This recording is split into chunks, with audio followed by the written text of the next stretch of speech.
This is Optimal Health Daily, episode 814. Eat More Sammiches, the muscle building guide for skinny guys.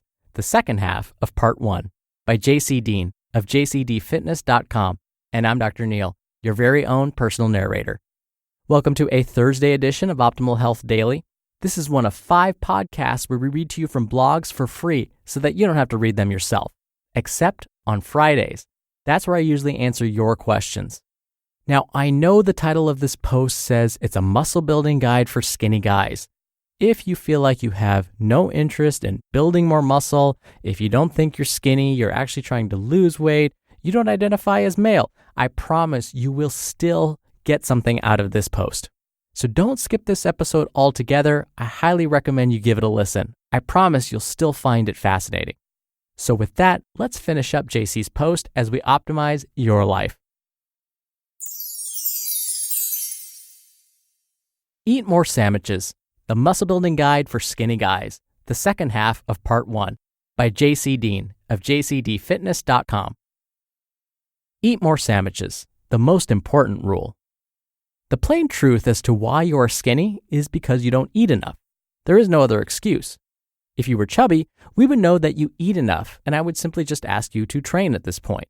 However, it's not that simple for skinny guys. Over the last few years, I've had the luxury of observing some of my friends, as well as a client or two, who were of the skinny population, looking to gain some appreciable mass. What did they all have in common? They never ate enough. The cycle usually went like so. They would decide to embark on a muscle-building diet and immediately up their caloric intake. Day 1 and 2 were awesome. We'd be eating burgers together and washing them down with shakes and ice cream cones. They were off to a good start. Then by the end of the week, we'd go out again and do the same thing. After about a month, I would ask them how much they weigh, and in a pissed-off response, they'd say, "I haven't gained a pound." After some thought, I would say, "That is not possible. You have been eating like a horse, right?" Of course, their response was always, "Yes, I have been eating like this daily." I knew there was more to this story. Something was not lining up. They were either lying unintentionally, or they had a tapeworm. I was hoping the former. I decided to spend a week with them, watching their daily eating habits, making them religiously track their intake and so on. So what did I find out? The biggest issue I found was inconsistency. They would stuff themselves silly for a few days and then eat next to nothing for a couple of days afterward. It's not that they were doing this on purpose, but because they were just going by their hunger signals. They simply were not hungry after a few days of overfeeding, thus the lack of overfeeding. This is very common, and in my opinion is the number one reason some guys have such a hard time gaining weight. I have never been a skinny guy, but can definitely relate to being so stuffed and sick of food for a day or so afterward. So in short, the key is making sure you eat enough to grow. Do whatever you have to do. It might mean picking a certain number of calories daily and making sure to hit it, even if you have to track your meals to get enough. If you put your mind to it, it actually becomes really easy. Set your protein at 1 gram per pound of body weight.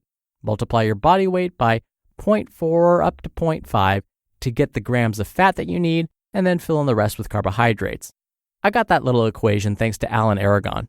It might have been Lyle McDonald. I can't remember which one I stole it from. First, you must find your maintenance intake, and then aim to eat 400 to 500 calories over maintenance daily. If you're not gaining weight, it's time to raise the calories. There's no other way around it. Here's a quick recipe for my favorite muscle building snack. 2 pieces of bread, which are about 160 or so calories, 2 tablespoons of peanut butter, which is about 200 calories, 2 tablespoons of strawberry jelly, about 100 calories, and 2 cups of whole milk, about 300 calories.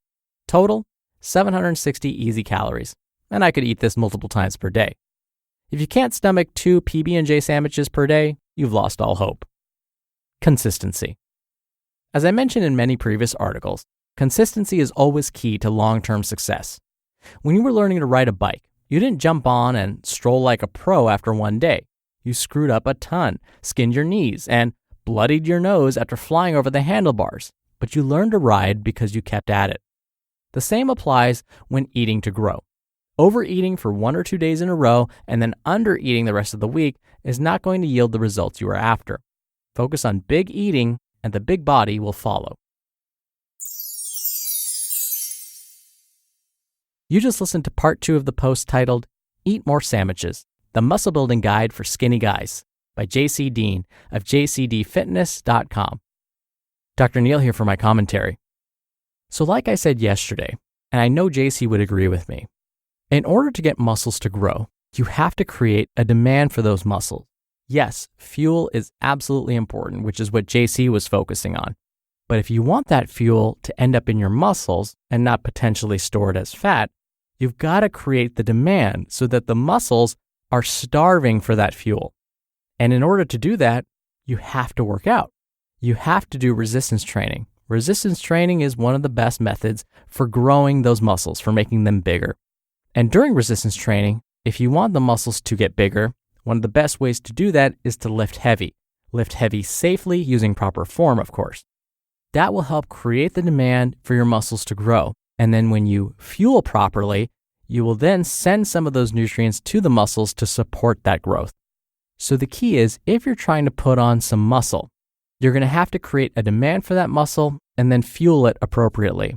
And so what JC is saying is, for some folks, they don't adequately fuel their bodies to support that growth. And this often happens to those folks who are underweight. But here's the trick. We don't want to overshoot our body weight either. We don't want to get too big. What ends up happening is, if we get too big, some of that bigness is fat. The amazing thing about fat is that fat cells, once you have them, you can never get rid of them. All they do is either grow or shrink in size. That's what we've learned. So we don't want to create too many extra fat cells because you can really never get rid of it. So what we want to do is, as we get bigger in size, we want to manage our body fat. So if you're interested in putting on pounds, do it slowly, do it safely. I always recommend you do this with the help of a healthcare professional, because you don't want to overshoot your goal, especially when it comes to body weight. All right, that wraps up today's episode. Thank you for listening. Thank you for being a subscriber. I hope you have a wonderful rest of your day, and I'll see you back here tomorrow for the Friday Q&A and where your optimal life awaits.